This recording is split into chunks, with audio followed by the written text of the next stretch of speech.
Good Monday afternoon/evening. I'm Dan Murrell, joined by Lon Harris. Hello, hello. And this is Charting with Dan, where we take a look at the weekend box office, break down everything you need to know, take a look ahead at next week, and this week we're also taking a peek back into history. I try to do something a little different every week. This was there's a lot of movies that came out this past weekend, but it was kind of short on storylines. Right. We're still going to cover all the major releases. We'll get to it, folks. However, we've been talking about the Bits Index, the Butts in the Seats Index. I went back just because I was curious, Lon. The summer's winding down. Kids are starting to head back to school. I wanted to see, as far as tickets sold, what the 10 most popular summer movies of all time were. So we're gonna talk about that in a little bit. But before we go to all time, let's talk about this time and talk about the past weekend at the box office. As expected, Hobbs & Shaw, the #1 movie for the second weekend in the row, at just over $25 million. That's a drop of about 58% from its debut weekend,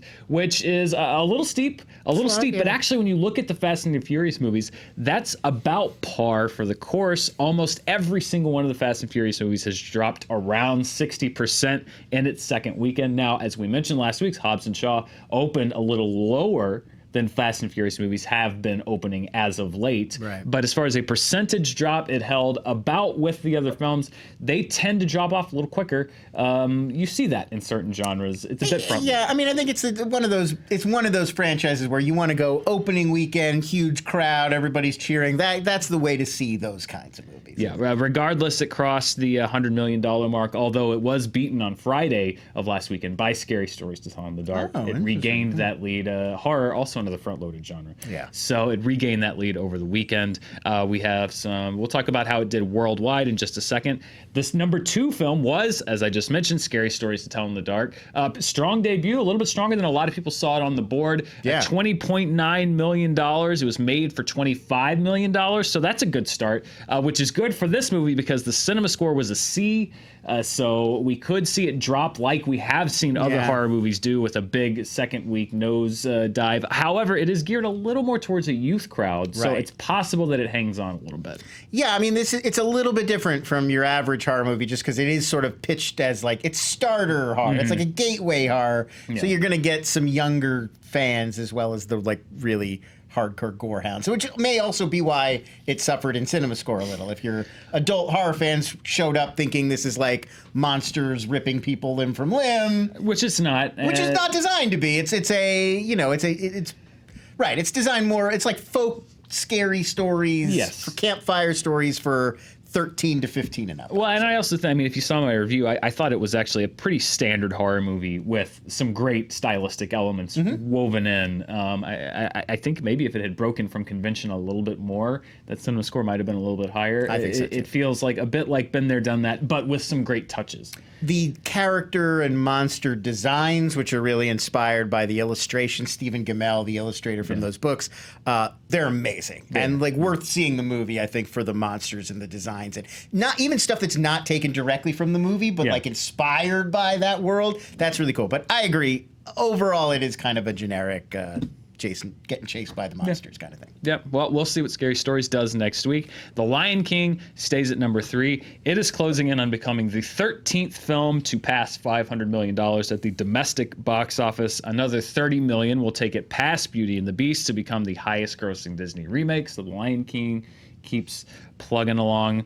Dora and the Lost City of Gold, another big movie that opened this weekend. $17 million, $49 million budget. Not too shabby. It's got an A cinema score, so it's banking on that family market. However, it is racing the clock with school getting back in session soon, so I'm sure Paramount's looking at Dora is going to look at weekend 2 and hope that this holds more like a family film, and also internationally as it rolls out that it's going to have some global appeal, which, to be fair, it looks like it very well may. Yeah. So, $17 million, $49 million budget, not bad. I'm sure Paramount perhaps would have liked for it to have opened a little higher, but that's what we talk about, keeping the budget low. If it had been budgeted at $100 million, we would have had a bit more of a problem. But $49 million, not terrible. No, and I mean, they've got a lot at stake here. This is a chance to keep this character in the mix as somebody they could do streaming shows or more films, or I'm sure they're really eager to keep Dora fresh in everyone's minds a little longer. Yeah.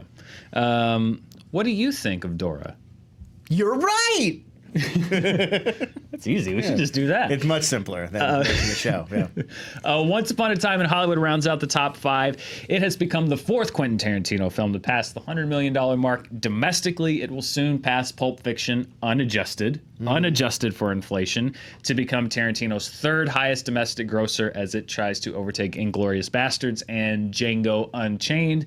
Inglourious Basterds, I think it might have a shot. Django is going to be a bit of a stretch to get up to where it is, but it's still going to be one of Tarantino's top 3 domestic grossers, and as we'll see a little bit later on, has been making some noise on the summer movie charts. So $100 million for an original, in the sense of like not connected to a franchise, R-rated Quentin Tarantino film. Not bad. I think. We were just saying before the show, I believe this is the most profitable non-remake or movie that's not based on any pre-established IP of the whole summer. Yeah. First one to pass 100 million. First one to pass 100 million. Good job, Hollywood. Yeah, well good job, Hollywood. You only have to make a movie about Hollywood to make $100 million. There you go. It's fake properties. Yes. So Quentin Tarantino goes over $100 million. There were a few other releases. We talked last week. There's so many new releases that came out this week. 2 of them were in the top 5. 3 of them were not in the top 5. One that was not in the top 5 was The Art of Racing in the Rain with Milo Ventimiglia and a dog and Amanda Seyfried. But really, I think maybe even the dog was the number 1. Oh, yeah. And then Kevin Costner. Dog, Milo Ventimiglia, and then you keep going. Yeah. Opened outside the top 5. It carried a budget around $20 million. Really? It didn't. Yeah. So the budget was somewhat low, but still, I think, lower than expectations, especially considering that this was a movie that was based on a book that was on the bestseller list, albeit a decade ago, for many, many, many weeks. Yeah. But did not really connect with a lot of audiences. It is a Fox release, so it becomes the latest movie from Fox to not quite hit the mark at the box office, with certainly not to the degree that I'm sure that Disney, their new owner, would probably like for them to. We talked about it on SGU last week, Lon, but Disney basically, sticking with what they're obligated to stick with, but largely completely cleaning house with the upcoming slate of Fox releases. And given their recent track record, they haven't had a whole lot to crow about at Fox, particularly since they merged with Disney. Right. Yeah, it's been a disappointing string, and it's been impacting Disney's investor calls and earnings reports, and so they're going to put the kibosh on it as much as they can. I think we'll see a lot fewer of those Fox-slated films coming out. The budget on that film kept it from being a complete and utter failure, but one movie that is a very bad result, a higher budget, with a $38 million budget, was The Kitchen, which was, I think, a little bit of a buzzy movie coming into the summer.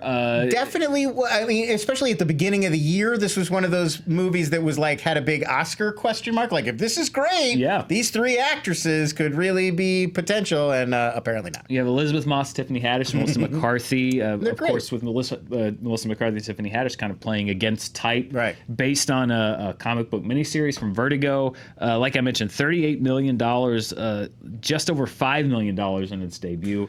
The reviews were not kind by any stretch of the imagination. This was the directorial debut of Andrea Berloff, who is a co-writer of Straight Outta Compton. Just didn't connect, really. Didn't seem to connect on any level with the critics, with the audiences. You don't start your organized crime gang in Hell's Kitchen. That's where Daredevil is.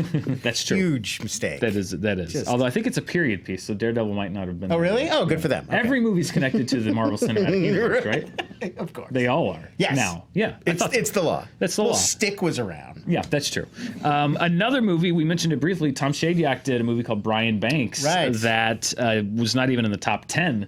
It opened in over 1,000 theaters. That didn't really find an audience. Brian Banks actually opened below Bring the Soul, which is a BTS documentary. So, big weekend for BTS fans, who are now apparently taking a break. I only know what Twitter tells me. Yeah, it's something about K-pop, but I'm not beyond that. I don't know. Yeah, so mixed bag for the new releases that came out this weekend. Luckily, Hollywood has learned its lesson and is releasing 5 more this weekend. Oh, good. Which we'll Good talk for that. about. Well, there's one more we got to talk about too, right? Is there? Oh, well, the top per theater. Yeah, right. Yeah, the top per theater one in limited release, not a wide release. The Peanut Butter Falcon, which is an odd name but a buzzy movie. Yes. 12K per theater in 17 theaters. That's not blowing the doors off, but this isn't one that is buzzing as far as I think the initial run was. Sometimes when you open a movie in limited release, your hope is that will generate a whole. La La Land did this, and The Big Sick did this, where your opening weekend will be a huge one where it generates a lot of buzz immediately, and then you go wide. This is a movie, The Peanut Butter Falcon. It stars Shia LaBeouf. It made its debut at South by Southwest earlier this year. I think this is a movie that they want to open and hope that it builds slowly over time. So I don't think the goal was to have this huge, massive per screen opening, but just to get it in some markets and get word of mouth going. Reviews have been fantastic thus far. So they're also getting Shia out there a lot. There was a big profile of him today about like this is sort of a comeback moment for him. He's also got Honey Boy opening. Honey Boy's coming out in November, where he plays essentially his own father. Semi-autobiographical. Another festival hit. Another one that's gotten a lot of buzz. So come the end of the year, we may be talking about Shia LaBeouf as a potential comeback actor. For 20. Do it! Yeah, we can maybe leave that behind him. Finally, we have our own checkered history with Shia LaBeouf that I feel terrible about. So, Peanut Butter Falcon, I'm looking forward to seeing it. Honey Boy, I'm looking forward to seeing it. We'll see if this is the year of Shia. If Shia comes back strong this year. He's already this film has already taken the top per theater average, so he's on his way. You're the beef. Let's go to the worldwide picture. The number one movie is the same. It is Hobbs & Shaw, spending a second weekend as the top worldwide grosser. It opens in South Korea this weekend, but next weekend is a big one because it opens in China, which has been a massive market for the Fast and Furious films. We'll see what Hobbs & Shaw does in China. However, speaking of China, let's look at 3, 4, and 5 real quick before we talk about The Lion King. China, as we mentioned last week, in the midst of the part of the year where they focus largely on the domestic release slate. 3 of the top 5 worldwide films were movies that are playing exclusively in China. We've talked about Neja. Neja has crossed the $500 million mark. It is now the 5th highest grossing Chinese film of all time. The Bravest is a holdover that we talked about last week. And then a new movie, Lion Walker 2, which is the sequel to a movie that was spun out of a television show. The China market is looking more and more like the U.S. market. Yeah, I was about to say, that sounds vaguely familiar. It was number 5. So the focus on Chinese films continues as this month progresses. However, as I mentioned, that starts to break in a week. Next weekend when Hobbs & Shaw hits China after a bit of a delay from where it hit most of the rest of the world. But The Lion King I wanted to talk about because The Lion King passed a pretty remarkable milestone. It is now the highest grossing worldwide animated film of all time. It passed Frozen's gross. It is now the highest grossing animated. Now, some people may say it's not an animated film. I say that it is. Disney's really putting out there in the world that this is live action. I think they just said this is like their biggest they just released even some new tidbit of information referring to it as a live action movie. I'm with you. If it's all animation, it's probably an animated film. It's definitely not a live action movie. Well, Favreau even tweeted that one, like, this is the only real photographic shot from the entire movie, and it's the first shot. Right. Everything after that is animated, so, like, how is that not an animated film? Right. It's computer animation. I know. Yeah. I'm calling it animation is what I'm saying. There are people out there. I have read I won't name anybody specific. There's a friend of Screen Junkies who's been out there very strongly. If it's meant to simulate live action, the argument goes, if that's the intended effect, then it's a live action movie, even if they're using special effects to fool you. Well, then they shouldn't win Oscars for best visual effects, right? Since it's live action. That doesn't make any sense to me. All visual effects are meant to simulate real life. That's the whole point. Well, I think the idea would be the distinction is when you go see Toy Story. Right. That the attempt among the animators is not to fool you into thinking that real toys have come to life. You know you're watching like a cartoon, whereas when you're watching The Lion King, I hate to break this to you about Woody and Buzz. Oh man, Woody's real. Okay. Just not Buzz. Oh, man. But yeah, the idea with The Lion King would be you're trying to trick the viewer into thinking it's like a real hornbill that, I don't know. I've lost the thread of this. Anyway. We'll get Hector on here to make his case. According to me, it is now, and some other folks, it is now the highest grossing live action animated film worldwide of all time. It passes Frozen, Incredibles 2, Minions, and Toy Story 3. It's very likely that Toy Story 3 will soon be swapped out with Toy Story 4 and that number 5 slot, but The Lion King now worldwide doing quite well. It's got a ways to go, and I don't think it's going to make it if it wants to set the record domestically, which is held by Incredibles 2, which made over $600 million domestically. Yeah. That was a huge summer movie. People were waiting a long time on that one. They were waiting a long time on that one, and as a matter of fact, it's a good transition because speaking of huge summer movies, we're going to talk about the 10 biggest summer movies of all time, Lon. I've been playing around with the tickets sold metric to look at different films. Now, as always, this is not the end-all be-all. It just measures the number of actual tickets were sold, an estimated number. These numbers come from Box Office Mojo. This is one of several metrics they have available on their website. I love using their site as well as others to help compile my data. But I wanted to look at it, and it helps put it into perspective because as with inflation and money changing, etc., it's hard to know how did all these numbers stack up to each other and what movies actually put the most number of butts in the seats. These are for the summer, and I may do all time, but these are just summer, May through August. Right. Just so you know, May through August. How we define none summer of these now, April releases, which means that Endgame will not be in here because Endgame opened in April and Infinity War opened in April. This is movies that opened from May through August. The 10 most highly attended summer movies of all time, the 10 movies that sold the most tickets of any summer movie of all time. And the first one, and keeping in mind, these numbers only take into account their initial release. So that's no re-releases. No new re-releases. Right. So there are some movies that are on this list that have been re-released several times. Sure. These tickets are not indicative of that. This is not total tickets sold. This is tickets sold on their initial release as best as could be estimated. I tried to find data for as many movies as I could. Obviously, the further back you go, the harder it is to find that information. Yeah. So it's possible there could be some in here, but I did my best to make sure that I was able to get data for as many of these as I could. Yeah, you guys got to remember, there were like local theaters selling paper tickets. We don't always have the computerized databanks. It's very difficult, but as best as my research will take me, these are the 10 most attended summer movies of all time. And number 10 is a movie that came out in June. Just feel like Scott Mance. I'm going to do. I'm doing a movie release date. Movie release dates at the end of every one of these. June 12th, 1981, our number 10 movie, directed by Steven Spielberg. Raiders of the Lost Ark sold over 77.2 million tickets when it came out in 1981, the top grossing picture of the year, as many of these movies will be. Sure. The only Indiana Jones movie to be even in the top 20, however. So Raiders of the Lost Ark, one of those films, and you see this quite often, the first film in a franchise ends up having runaway success. Not that the sequels don't, but it ends up being a runaway success. Well, Indy is an interesting one because I feel like the notion culturally was that Temple of Doom was sort of a backstep, which may have blunted enthusiasm for Last Crusade, even though now there's whole generations that love it maybe the best. Yeah. Well, there you go. Number 9 is a movie that came out in 1994, but it's not The Lion King. It's a movie that came out in July of 1994, July 6, 1994, Forrest Gump. Now, I don't know.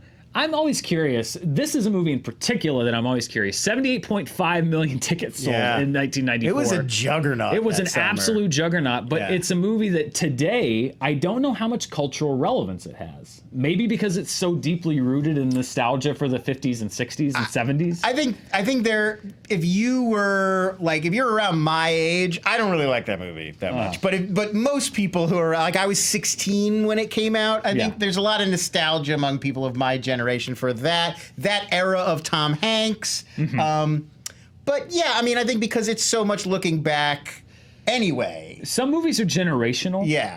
I feel like Raiders of the Lost Ark and Star Wars to an extent, a lot of these movies have been handed across generations. Right. I feel like Forrest Gump is one of those that like people our age and older probably Well, it has so much specific referencing to historical figures and moments that are less relevant to people now. Yeah. Even the technology, like at the time, seeing those images of like Tom Hanks talking to John Lennon or JFK was like mind blowing. You'd never seen footage manipulated like that. Whereas today, I don't even think it would register as interesting to people. Well, it looks fake. It looks bad. Right. We're living in an era of deep fakes. Yeah. Now Right. It's just assumed you can do that. Right. So I think that's part of it too. And honestly, politically too, I think it comes from a sort of a more conservative mindset. I think a lot of the younger people who love Tom Hanks, who love Robert Zemeckis, might not click with the movie's values as much as they once. Yeah, I mean, it's a very much of a good old days movie. I think it's really set. Yeah, it's just a movie of its moment. Yeah. And I know we're sort of in a different moment now. Yeah. So, well, it will forever be there, at least until other movies potentially come up and outsell it.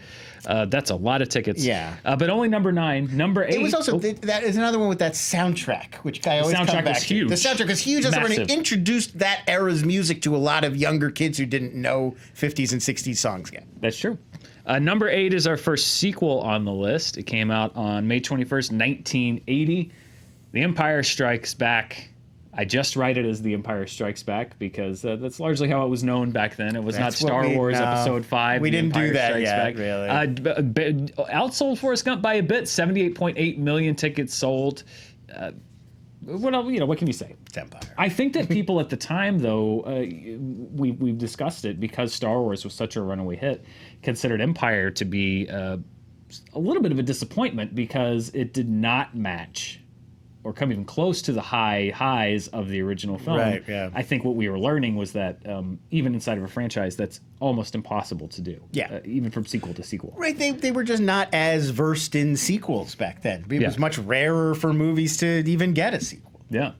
This is another sequel, also the only movie from the 21st century to be on this top 10 list. So every other film was made in 1999 or before. Yeah. This is the only film from the 21st century that sold enough tickets in the summer to crack this list.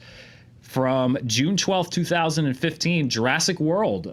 This surprise. I remember Jurassic World being very popular, huge, but I did not realize how big this was. 79 million tickets sold more tickets in its initial run than Empire Strikes Back, than Forrest Gump, than Raiders of the Lost Ark. It was, however, of all of these movies, the only one that was the second highest grossing movie of the year of 2015, because another movie came out in December of 2015, The Force Awakens, sold over 108 million tickets in December and beyond. So Jurassic World, the only 21st century movie that sold enough tickets to make this list. Just like we were saying for Incredibles 2, it's like the anticipation factor. Like if you make people wait 10 years for a big sequel, they're going to go out the opening weekend. Yeah, but I mean, this movie sustained beyond that because it wasn't just a big pop. To sell that many tickets, you really got to tap into something. In Jurassic World, the only movie of the 21st century thus far to tap into it on that degree for a summer blockbuster. Another sequel here. It seems like these are all going to be sequels, but actually the next two are and the rest are not. Yeah. Another sequel here, a movie from May 25th, 1983, the first Star Wars movie to come out while I was alive. Yes, this is the first one I saw theatrically. Return of the Jedi at number 6, 80.9 million tickets sold. Return of the Jedi outsold Empire Strikes Back at the box office in its initial release. I think another example of when we've seen this before, a concluding chapter. This was, you got to complete the trilogy. You got to see what happens. Got to complete the trilogy. Return of the Jedi, 1983. Got to see those Ewoks. Got to see those Ewoks. America had Ewok fever. Perhaps it's fitting that the next movie was also the next Star Wars movie to pick up the torch, because number 6, The Phantom Menace. Number 5. Thank you, JT. Number 5, The Phantom Menace. 84.8 million tickets sold in 1999. Star Wars Episode 1, The Phantom Menace, outsold almost every other Star Wars movie that was released in the summer. Yeah. That's pretty crazy. Well, now you are really talking generational. Like the people who saw Empire and Return of the Jedi were taking their kids to go see Phantom Menace. So it really did come full circle. Yeah, Empire, Return of the Jedi both sold fewer tickets than the Phantom Menace did in its initial release. That was mania. Yeah, I remember that summer. That was absolute mania. I was going to UCLA at that point, and there were, there's those two big theaters in Westwood, and we had a friend who actually, we moved a couch down there, and he slept on the street for like 3 days to get tickets to like the first midnight show at the Bruin, I want to say, in Westwood.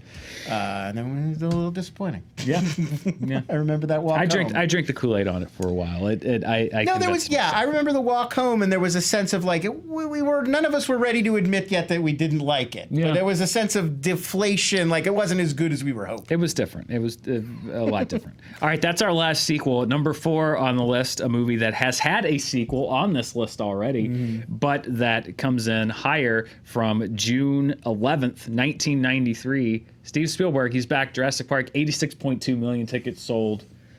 This was the top domestic grosser of all time until Titanic came out in 1997. So Spielberg took that title from himself. Number 4, Jurassic Park. Yeah, not surprising. I mean, this is another one where it was a phenomenon because nobody had ever seen effects like that at the time. Yeah. You couldn't believe what you were seeing is like real dinosaurs. Yeah. How are they pulling this off? So I think everybody just had to go for the novelty of it. Yeah. The movie that Spielberg and Jurassic Park took the top domestic grossing title from sold more tickets in its initial release from June 11th, 1982. E.T. the Extraterrestrial, the top selling movie for over a decade, the top grossing movie. It's weird when you look at the movies that have had that title, they would reign for shorter and shorter times. It was, like 20 years and then 15 years until the 70s. The 70s it changed hands, and then you had about 10 years from 82 to 93 where E.T. was it. Until Jurassic Park came out. E.T. Well, when I was a kid, E.T. was the biggest movie there ever was or ever will be. It was always like the number one movie. It's like Karth. Yeah, it was right. It was just like unquestioned. It's a deep Game of Thrones reference. Nothing will ever top E.T. Turns out they were wrong. Yeah, we could not have seen Hobbs and Shaw coming back then. Who knew that a giant Samoan and a Samoan American and an Englishman would team up for an action comedy in 2019? Yeah, no more than Rob Cohen when he was making the original Fast and the Furious could have possibly imagined where this was going to go. Exactly. The Rock. Yeah, I liked that. Have you seen Hobbs and Shaw? No, I have not seen Hobbs and Shaw. Samoa plays a part in it that I actually liked, and I saw some people saying they didn't like it, but I like how the Rock embraces it. I did see an interview with The Rock where he talked about working his heritage deeply into the movie. I don't know. That's a little side journey for you. I hope you enjoyed that.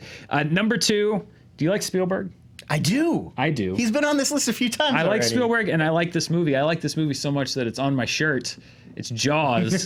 July 20th, 1975, the highest grossing picture of 1975. The top domestic grosser of all time. It took that from The Godfather. And look at that jump in tickets sold. 128 million tickets sold for Jaws in 1975. Which is, it played for months after it opened. It just was, people went and saw it a bunch of times. It was just in theaters for forever. It just goes to show, there's a pattern to things that, necessarily, there have been other movies, as I mentioned before. Force Awakens sold over 100 million tickets. Avengers Endgame sold over 100 million tickets. You see those movies from time to time. But to get up to these heights is almost impossible just because of the length of the theatrical window. Too much competition. Business is done differently. And it's largely Jaws' fault. I mean, Jaws was the movie that came out during the summer, and they were like, oh, we can get everybody to come out to summer movies because they're on vacation, they're not in school. Yep. We should hold on to our big movies and give them a big push over the summer. It's like started with Jaws, really. Yeah. The number 1 movie... No real surprise. It's a banner day. It's a keystone date in cinema history and geek history. You probably yelled it at your screen for the past 7 or 8 minutes. May 25th, 1977, Star Wars, 142.7 million tickets sold. That is crazy. Yeah. That's insane. I think all you have to do is, if you look at movies from 1978 to 1980, just all of them are trying to be Star Wars. Like, that's how you know. Moonraker is my favorite. James Bond, when they're just like, he's just floating through space. Yeah. I mean, we did, I will blow it. even our honest trailer that's coming out tomorrow is a movie that's clearly, even though it was a long time after, is clearly still in the shadow of Star Obviously, Wars. just like, what can we do to replicate Star Wars? How can we replicate it as best we can? Yeah. I rewatched Star Trek: The Motion Picture recently, Yes. and I think that's actually a blend between 2001 and Star Wars. Yeah, but you can see that Star Wars. That's why that movie got made. Yeah. Was because Star Wars was a success, and they were like, we got another space team. Take that TV show and put it into a movie. Yeah. Yes. My favorite example is Paul Schrader made a film called Hardcore in 1979, where George C. Scott's looking for his daughter in like LA's seedy underworld, and he goes into a strip club at one point, and there are two strippers dressed like stormtroopers having a fake lightsaber battle on stage. Like, even in the world of stripping, you could not escape the shadow of Star Wars in 1979. Is that where that clip of him in the theater comes from? Yeah, where they do the memes. Turn it off. Just like, turn it off. Yes, that's right. Okay. Oh, interesting. Oh, it's a great. You haven't seen Hardcore? I have not. Oh, it's so good. 8mm with Nicolas Cage. Yeah. Or 9mm? 8mm. 8mm. Total ripoff. Like the exact same story. Oh, okay. Yeah. Well, yeah, so like you haven't seen Hardcore. As you haven't seen Hardcore? About, like Casablanca or something. I have not. No, it's been at the top of my list for years. No, it's a little bit obscure, but it's great. So looking at that top 10 list, first of all, 9 of those top 10 movies were either directed by George Lucas and Steven Spielberg or sequels to films made by George Lucas or Steven Spielberg. So that's pretty nuts. Those two marketed franchises that is a dominance that we creatively from two people of either direct inspiration or actually making those films themselves that I don't think we'll ever see. No. Like, even James Cameron or Peter Jackson, I can't imagine making that volume of films that will stay there for decades. Yeah, I mean, we've seen Peter Jackson, like as huge as a lot of his movies are and talented as he is, like just Peter Jackson putting his name on something doesn't get people hyped in the way that the Lucasfilm name or Spielberg, like there was a whole era where if they put their name on something, it became a hot property and people were interested in it. And keeping in mind, yes, these are just summer movies. A lot of these movies would be replaced by other things once we, if we look at it. But I mean, I think that summer movie making, though, also, again, that taps into what Lucas and Spielberg do so well, which is the fact that they were able to market these films and then films that spun into franchises that were so spectacular that people just kept going back for more in the busiest or one of the busiest movie-going seasons of the year. Yeah. That you can make those blockbusters that people keep coming back to and back to and back to is pretty impressive. Yeah, I mean, there's so much that they were doing and that they innovated. I mean, that they're just the marriage of like traditional forms of storytelling and like retro throwback, like adventure serials and all these things, and bringing them together with modern technology. Like there was just so much fertile ground there for those guys to explore. Just for fun, let's look at 11 through 20 super quick. These are again, these are summer movies. There are 4 movies from the 21st century on this list. All 4 of them are superhero films. The Avengers just missing on the top 10. That's at number 11. Then The Dark Knight at 13, Spider-Man at 16, and Incredibles 2 at 19 are the superhero films that made the cut. Wow. The original Lion King, 1994's Lion King. We were just talking about how impressive Lucas movies are, and yet look at number 20, even before his crazy run as a sci-fi hitmaker. I had not realized American how popular Graffiti. American Graffiti was. Yeah. I honestly did not know that the movie was that popular when it came out. But yeah, number 20. And then Cleopatra, which Cleopatra has a reputation with Elizabeth Taylor as being one of the all-time disasters, which creatively perhaps so, and I think just the expense of it. But yes, it was a runaway, troubled production. Yes, as far as popularity, number 18 there. And then you have some old standards like Independence Day. I always forget how popular Shrek 2 was. How many people went to see Shrek 2? And look at Grease. And Grease. Wow. People love Grease. We keep talking. I come back to the music a lot. I think if you can get people to really listen to that soundtrack over and over again, they go back and they want to see the movie. Yeah. All those like Summer Lovin'. People wanted to hear Summer Lovin'. People love Summer Lovin' and the hand jive and all that. Yeah, Grease Lightning. There's some songs. Dude, come on. They really had to edit that song. Grease Lightning for my high school production. Yeah. As well as it's a real dragon wagon. Yeah, Beauty School Dropout also a little risque, I think, in parts. A little bit, yeah. Grease the stage play actually quite risque. Right, it was very really watered it sexualized, down. They really watered it down. So those are the most attended summer movies of all time. As I said, maybe at the end of the year or sometime later, I'll look at the all-time numbers as far as, see if you can track down numbers for things like Gone with the Wind and The Sound of Music, these all-time huge hits. Yeah. But are there any lists that you want to see? Any all-time numbers you want me to look at? I'd be happy to do that. I like just playing around with the numbers, playing around with the data. So if you have any suggestions, let us know down there. I'd love to hear what you think. But Lon, let's move away from history and let's move back to the current place and time. Let's look at the 2019 domestic box office. Nothing changes here. You got some movies that are on their way up, but still everything from last week stays unchanged. With Disney still with 5 of the top 6 lists spots. Spider-Man: Far From Home there at number 5. Like I mentioned, there's a couple that could sneak up in there. We could see how Hobbs and Shaw is doing. I don't know if Once Upon a Time in Hollywood is going to get up to like $150 million, but we'll see if there's any summer movies that have yet to break onto that list. Worldwide, there was one big change that happened. It's a movie that I mentioned earlier, Neja. Is now number 9 for the year as it breaks the $500 million mark. It knocks Pokemon Detective Pikachu down a spot and knocks Alita Battle Angel out of the top 10 for the year. She's gonna well up with those huge eyes. I hate to think of the crying or about this experience. Yeah, Alita unfortunately out of the 2019 worldwide box office. Everything else there pretty much stays the same. As you notice, Toy Story 4 on the very brink of breaking $100 million. Sorry, $1 billion. Yeah, that's not enough. $1 billion to become, I believe, the 6th movie of the year to cross that milestone. That'll probably happen next week. We'll check those numbers then. And then the summer movie report. There was a lot of motion on the summer, the top 10 for the summer because 2 films went out, 2 films came in. Rocketman and Men in Black International are out.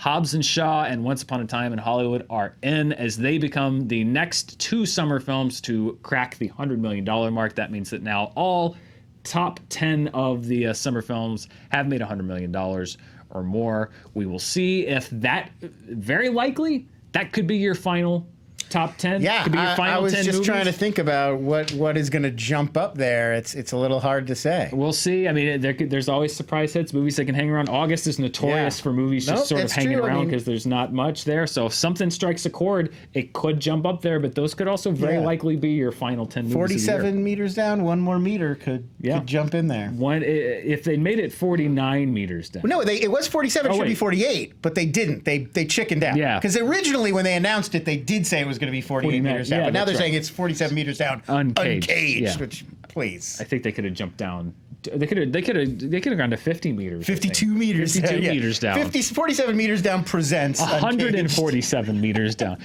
Well, yeah, they're going down the exact same amount of depth. Yeah, they don't want to confuse you by going down any further. That's where the Meg is. You don't want to go all the way down there. You don't want to go all the way down. Those sharks cannot hang with the Meg. No. Lon, as you mentioned, 47 meters down, Uncaged is hitting theaters this weekend. It is one of 5 wide releases hitting theaters. Wow. The Angry Birds movie 2 hits theaters on Wednesday. How they keep up with the biggest trends like that. Yeah. You know, that game everyone plays on their phone all the time in 2019, Angry Birds. You never know. If all the kids go to see it, that could be the movie that comes in and knocks out Hobbs and Shaw or Once Upon a Time in Hollywood. I've actually heard it's buzzy. Like it's had good reviews. I heard it whiz over my head as it was shot out of Hollywood Slingshot. But no, I'm just thinking it's like fresh on Rotten Tomatoes. Like the reviews have been pretty good. Who knows? Stranger things have happened. Stranger things have happened. That's true. Blinded by the Light opens this weekend. This is the third classic rock music themed movie of the summer after Rocketman and Yesterday. This is based off Springsteen. It's a little close to my heart. I'm a big Springsteen fan. My mom is a huge Springsteen fan. I grew up in New Jersey for part of the time. Then it was not optional. You're required to You're mandated by law. Where'd You Go, Bernadette? From Richard Linklater, starring Cate Blanchett, which was supposed to come out a little bit earlier and was delayed a little bit. That comes out this weekend, based on a novel. Strange marketing campaign, which leads me to believe there's something there's like a twist that they don't want to let you know. Well, I don't understand because the first trailer I saw was like all about like where did she go? Right. That's the name of the movie. Yeah. And then the second trailer I saw was like, oh, she went here. Yeah. And I'm like, oh, well then what? Then why'd you tell me where Bernadette did go? It's been I would go so far as to say a not good marketing campaign. Like a Cate Blanchett movie from Richard Linklater should be like top priority. They sort of sold it as like whimsical Gone Girl. Yeah. Like, where'd she go? And then you have to go to the movie to find out. And then that was the first trailer I saw, and then it went away. Yeah. And then it came back, and they were like, where'd she go? She went here. Go see the movie. I'm like, well, wait, no, you told me where she went. I still feel like there's one level to it that they don't want to reveal, and they're dancing around it as best they can. And it's always hard to do that. Yeah, well, when you don't want to tell people what the movie actually is about. We'll find out. And then the final film, which we will have a review, I'm going to try to get that out tomorrow, is Good Boys, Kids Swearing. Yeah. Opening this weekend. Hope you like edginess. Jacob Tremblay with some young kids swearing up a storm. Evan Goldberg and Seth Rogen produced. Yeah. You know, one of those. We'll see. Like super bad, but like even younger. I'm seeing it tonight. Oh. I'm going to try to get a review out for it tomorrow, and then I'm going to also try to do a review for at least one of these other movies this week. I haven't been able to do as many reviews as I want to lately, and I'm hoping to reverse that trend. So I'm going to try to hopefully see at least one of these other films. But Lon, before we go, there is one more thing that I have to do, and it's a promise that I made back at Comic-Con. And it's been so crazy since we got back that every week I've forgotten to do it, but this is the last week. Lon, there's a movie coming out at the end of the year. I don't know what this is about to be. There's a movie coming out at the end of the year that I think warrants its own countdown. We did this before with 9 Lives, and I think it's only fitting that this is the second film based around this particular animal to get its own countdown. Is it based on a T.S. Eliot poem? But it's not just a countdown, Lon. Today we start our official countdown to Cats. 131 days away. Look at that freakish Jennifer Hudson monster. The countdown is on. Cats opens in 131 days. We will, of course, as we did with 9 Lives, be revising this countdown every week on the week until Cats opens on December 20th. Wow. We are 131 short days away. My apologies to everyone that was looking for this, that I neglected to. We lost like 3 whole weeks of Countdown. Oh man, the Jellicle cats are infuriated with you right now. If you say so. I have no idea what any of That's what means. they say. They say they're Jellicle cats, but they don't say what that means. That's just okay. Yeah, it's like, where'd you go, Bernadette? You have to go to the movie. You have to go. Yeah, what's up with these cats? The movie. So that's the countdown, and that's starting with Dan for this week. Thank you for watching. Did you enjoy this trip through the past? Did you not enjoy it? Would you rather we stuck more into the present? Let us know. Let us know if you have any other ideas for stuff that I can look into and crunch the numbers on. Lon, thank you for joining me. Always a pleasure. And thank you for joining us as we count down the box office. We'll be back next weekend to see how the Sharks did, how the Birds did, how the Boss did, how the Boys did, and how Bernadette did. And how the cats are doing. Until then, thanks for watching. We'll see you next time.